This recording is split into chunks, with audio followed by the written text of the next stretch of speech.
Hello everybody, good afternoon and welcome to Killer Knives.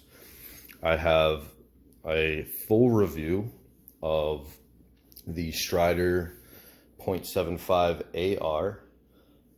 Sorry for the delay in the video. My original plan was to do it 1 week after the initial impression and unboxing, but I was moving and I really got sidetracked with life. So we're gonna do the review of this today, and let's just get started out with some measurements. And I'll tell you that I really love this knife. There's definitely some quirks about it that I don't actually love, but doesn't to me demean the quality or the happiness it gives me as an EDC. So, tip to handle, a little less than 8 inches there. Just try and get that hooked on there. It's a little less than 8.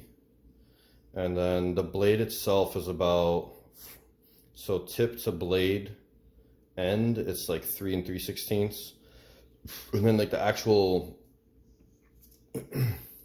blade stock ends like 3.5. So definitely not a small knife, but for me, I'm 6'2", I'm about 215 pounds. It's a very manageable size knife for me, and it works really well with my hand size, which is typically like a large or extra large glove, and I really enjoyed it. So we'll just do a couple size comparisons with some pretty popular knives that a lot of people I know probably have. We have a ZT 0562 tie, and you can see, boom, pretty much the same size. Honestly, the ZT might be a little bit bigger with the handle length, but you're looking at pretty much the same exact size. When you look at the knife on top, which I can't just like lean it there, but you can see, okay, I mean, this is kind of a ridiculous way to look at it, but it's almost the size of a ZT. So you don't have to worry about the knife being ridiculously large.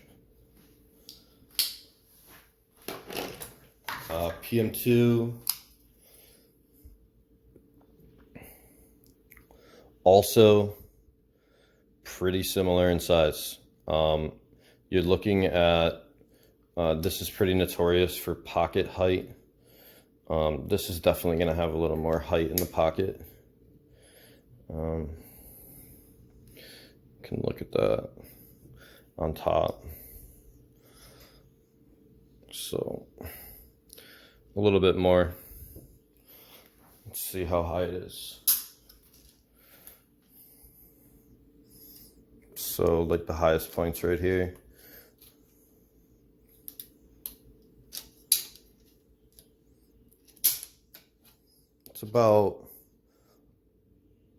It's like 1 13/16.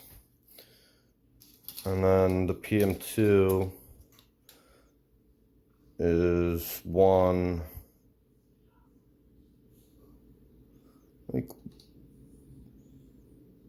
9/16. So definitely more height in the pocket. And then we're just gonna jump into, you know, as far as this goes, the Spidey flick to me is actually a very easy way to open this knife.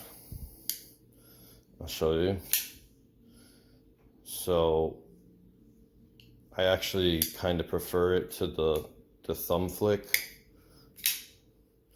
They're both easy.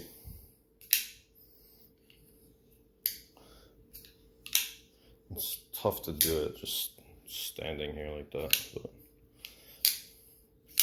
the Spidey flick is super easy on this. And I just put a little oil on the washers. because it was tightening up a little bit. And then Chris Reeves in Cosi size comparison, also pretty popular knife. And once again, you're looking at basically the same length, okay? I think the handle is actually a little bigger. You can see that it comes out a little more here. Let me line that up. It's pretty much at the thumb stud there on the Chris Reeve. Obviously very different knives, but this is a very slender knife and this is a little chunkier, which I kind of like. I'm really into that personally, as much as I do love this in Cosi. Just for the camera. And then a Praetorian tie. Much smaller than a Praetorian tie. Completely dwarfed by the Praetorian tie. You can't even see it under the Praetorian tie. It's basically not there. So you get an idea of how huge the Praetorian is. It's huge and it's a cool knife. I'm actually having a little issues with some lock stick on it right now, which kind of sucks, but I'm sure it'll go away. All right. Oops.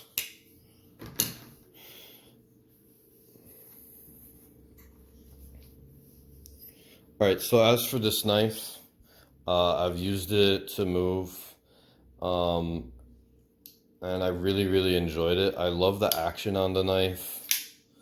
It's super smooth, and we're gonna touch base really quick on what a few people have said, which I mentioned in the first video, but this is not sharp, okay? It's not a rolled edge. It is definitely just milled out. There's no chamfering, anything like that. But it's not sharp. Like, I don't have the strongest hands in the world. This is not sharp. It's not gonna cut you. It's not gonna hurt you. And obviously everybody's different. So, you know, if it's sharp to you, don't buy it. Don't use this knife. If you're having issues, you think this is ridiculous and uncomfortable, you know, don't buy the knife. And then this lock, okay. Did I find it a little bit sharp in the beginning? I did. But then I started hanging out with my Praetorian tie, which is crazy heavy, big knife. And to me, this is like, I don't know, I like to try to keep things in perspective, and like, this is like a baby compared to that knife. So like pushing this over, I don't think it hurts. I don't think it's sharp. Like, you know, it's there. You can see my thumb, like it leaves a mark or whatever, but I don't know. I have a little bit of callousing up under my fingers and stuff of that nature, like my fingertips and stuff, so I'm sure that helps. But indeed, it is not an uncomfortable knife or an overbearing knife or something that leaves you shaking your head at the end of the day, like, why am I using this knife? But I will say, the jimping on this knife, especially here in the back, because this sits in your pocket, goes in, slides in, your pocket's there, it's swooping, and when you go to put your hand in, you know, you can feel this, and it looks chamfered, but like the edges really aren't chamfered at all. So, and I'm talking about the milled out parts here. You can feel that, like it scrapes your hand. So you just got to be careful to not really put that like, you don't want to like just jam your hand in your pocket with this knife in there, unfortunately. It could scrape your, let's see, it scrapes. But part of why I love it is actually how unforgiving it is. So I can imagine using this with gloves. I haven't used it with gloves. It would be like stick to your fingers, stick to your hand.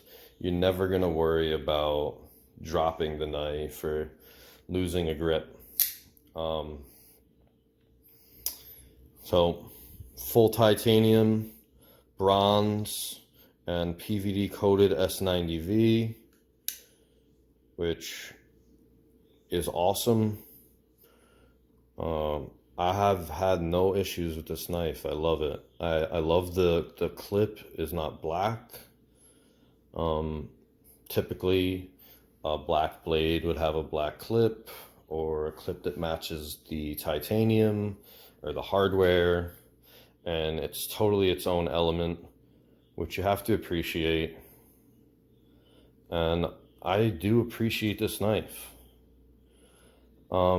Really only because of the jimping here in the back and how uncomfortable it is when it's sitting in your pocket. I mean, it's not uncomfortable in your pocket, but you can scrape your hand on that. I'll give the knife like a 9.2 out of 10, which is pretty sweet. And that 0.8 is really only for the backside. Reaching in your pocket without gloves, you know, that's gonna scrape your hand. But all in all, super awesome knife. I do recommend buying the knife. I think it's a lifetime purchase. As far as warranty goes on the knife, I haven't heard anything about a warranty on this knife at all. I do stay in contact with Medford regarding my Praetorian tie. They're very helpful. I know they make this knife, but I would never guarantee any kind of warranty on this knife. I don't know. If anybody knows, just comment. Let's figure it out if there is any warranty at all. I don't know what Mick Strider typically offers either. Maybe nothing. But it's an awesome knife. I don't plan on like destroying it. I use it for pretty basic stuff. Cutting boxes, cutting tape, cutting cord, opening bags, sealed bags, things of that nature. So I don't think I'll ever destroy the knife. I don't think I'll ever have to send it back. But yeah, 9.2 out of 10 on that. The knife is amazing, guys. It's just crazy comfortable. It's just a comfortable knife to hold for me. It nestles right in. Very happy with it. I like the lock. I like that I can feel it. It's pretty easy to push over. The lockup is super solid. I really love this knife. So that's it. Killer Knives, Strider AR 0.75 review. Hope you enjoyed it. If you're thinking about picking one up, don't hesitate. Go get it now while you can. It's not a production knife, so get this collaboration while you still can. Have a good day, guys.